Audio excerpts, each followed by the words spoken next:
We have officially beat every Souls game using every type of magic. We finished it off by doing a sorcery only marathon, and now we're actually going to rank the sorceries from worst to best.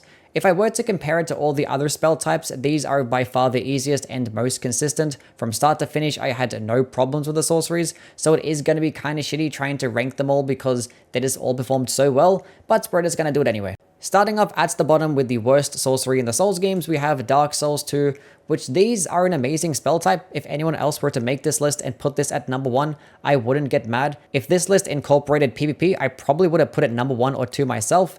But being that this is a PvE list, I'm going to put it at the bottom due to it having the most amount of downsides, which the downsides are just nitpicking because there's nothing really wrong with them. I just had to be extremely critical in this video. And starting off with the fact that the best staffs tend to be very long to the point where a lot of your attacks will just go over the enemy's heads. It happens so often that it was just beyond frustrating. And also certain spells like Homing Soul Mass, which are extremely good in the previous games, are very much trash in this one. And also other options like Soul Bolt, Homing Soul Arrow, and Focus Souls are just very mediocre. But the biggest deal breaker for me is that the spells performed poorly in the DLC, which honestly is true for almost every spell type in Dark Souls 2 because DLC bosses are just incredibly resist to elemental damage. But looking at the other Dark Souls games, the sorceries actually did well in the DLC. But to get into what makes Dark Souls 2 sorceries amazing, one, you get so many casts with most of these spells and they actually do really good damage, and if those casts weren't enough, you actually can buy multiple copies of almost every single spell too. Even Soul Spear, one of your best spells, you get 2 copies per playthrough, which that leads me into another point. Only a handful of spells actually take up 1 slot, which after doing a Hex Marathon, this is definitely a breath of fresh air. But from start to finish, you just get access to so many amazing spells. Very early on, you get damaging options, AoE options, and support spells, and even your best staff is easy to acquire also. Now, one other downside I can say about the sorceries, or just Dark Souls 2 spells in general, is that your damage boosting rings aren't that good. In Dark Souls 1 and 3, you had rings that could boost your damage by like 15 or 20%, but in this game, you have a ring that boosts your damage by 5%, and then the clutch rings aren't also that good either. In the other games, it actually added percentile damage, but in this game, it's just a flat amount of elemental damage to the point where it's just kind of useless. And it's going to hurt you more so by having it on than actually not even putting it on at all. But thankfully for sorceries, there is a spell in Unleash Magic that actually can increase your spell damage by a decent amount, but it is at the cost of health. So yeah, overall, despite me being critical about Dark Souls 2 sorceries, it will make the game incredibly easy.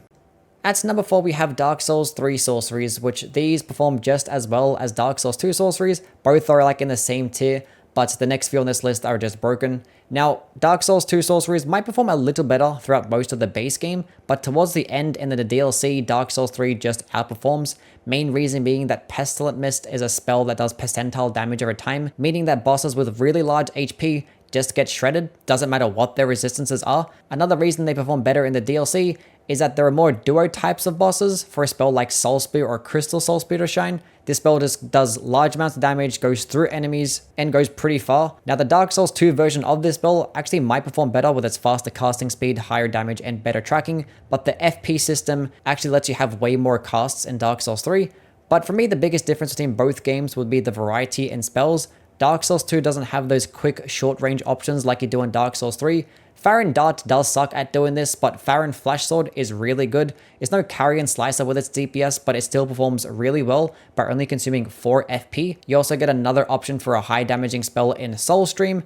It is a situational spell with its longer animation, but it is actually extremely FP efficient. It does more damage than Soul Spear, and it consumes less FP, which most sorcery projectiles don't cost much in general. They're just very forgiving, especially being that Dark Souls 3 starting class gives you 2 spells right at the beginning. And this game also did introduce the Frost status effect, of which there is a spell that does proc Frost pretty fast. But the thing that I actually like the most about Dark Souls 3 sorceries would be this bad boy right here, Old Moonlight, one of the most fun spells FromSoft has ever made. If you checked out my Hexes video, you would know how I feel about Dark Greatsword.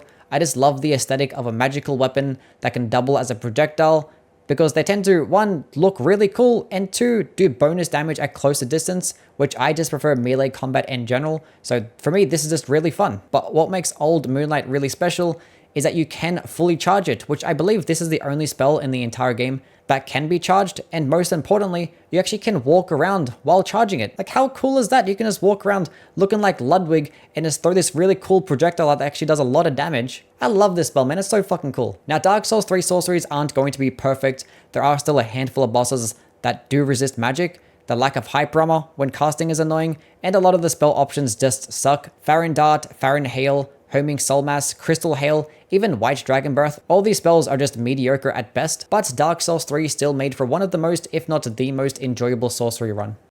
Number 3, we have Dark Souls 1 sorceries, and no, I'm not going to include the hexes because I made a list for those already. Now this is where we're going to get into like broken OP territory. There's like nothing bad I can say about these spells outside of the fact that they're just not that fun, I guess. A bunch of these spells are just blue projectiles. There's no like quick short range options, AoE spells, or just like random cool shit like you get in Dark Souls 3.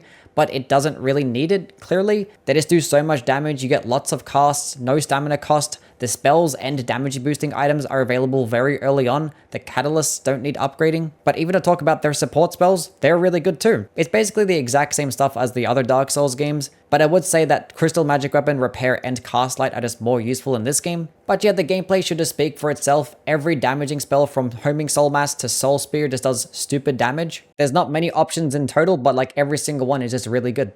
Next up, we have Demon Souls, which, yes, they're not technically sorceries as they fall under magic, which do include fire spells, but for the sake of the video, we are just going to separate the fire spells and talk about the blue ones, of which these spells are broken. Sorceries definitely perform the best in Demon Souls. They're just going to be the meta. That includes casual playthroughs, speed runs, no hit runs. They're just that good. They do insane damage, don't cost any stamina. The catalysts don't require upgrading. The magic doesn't even have a soft cap. They're pretty quick. They're cheap, stacking up when spice is very easy in the game, and even their support spells are actually pretty good too. Typically sorceries only get things like hidden body or certain types of weapon buffs, but this spell type gets damage negation spells like Water Veil or Warding, which is a spell that resists 70% of physical damage. You also get a spell to heal summons, a Poison Cloud spell, and the damage boosting spells in Light Weapon and Curse Weapon are just overpowered. They just add so much more damage to your weapons. Also, another thing, there's so many items that can boost your magic damage, and most are acquired very early on.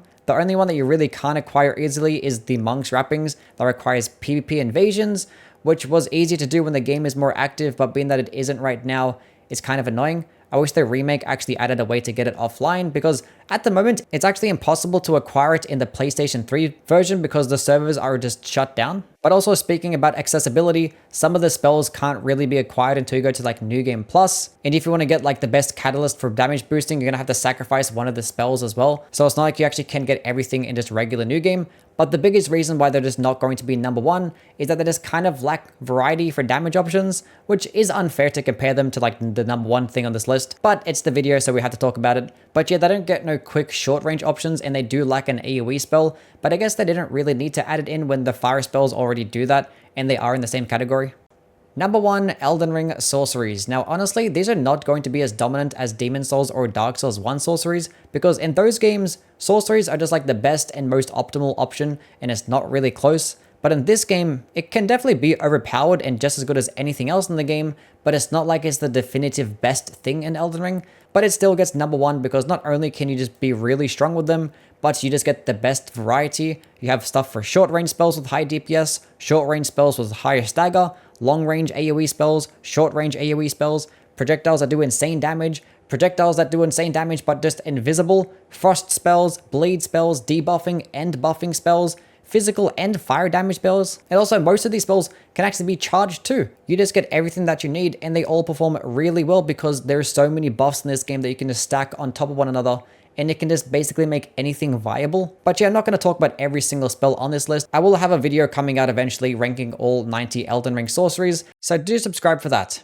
Anyway, that is the list. Let me know what your opinions are down in the comments below. But yeah, that actually does conclude all the different types of spell videos that I was going to make. I'll probably end up making like a very big video ranking all the spell types across all the games. But instead of just making my own categories like I have been, I'll just use the actual spell types that are in the game. And I'll probably include things like Hunter Tools and Sekiro prosthetics as well. So yes, definitely subscribe for that one as well. Anyway, catch you guys around. Bye!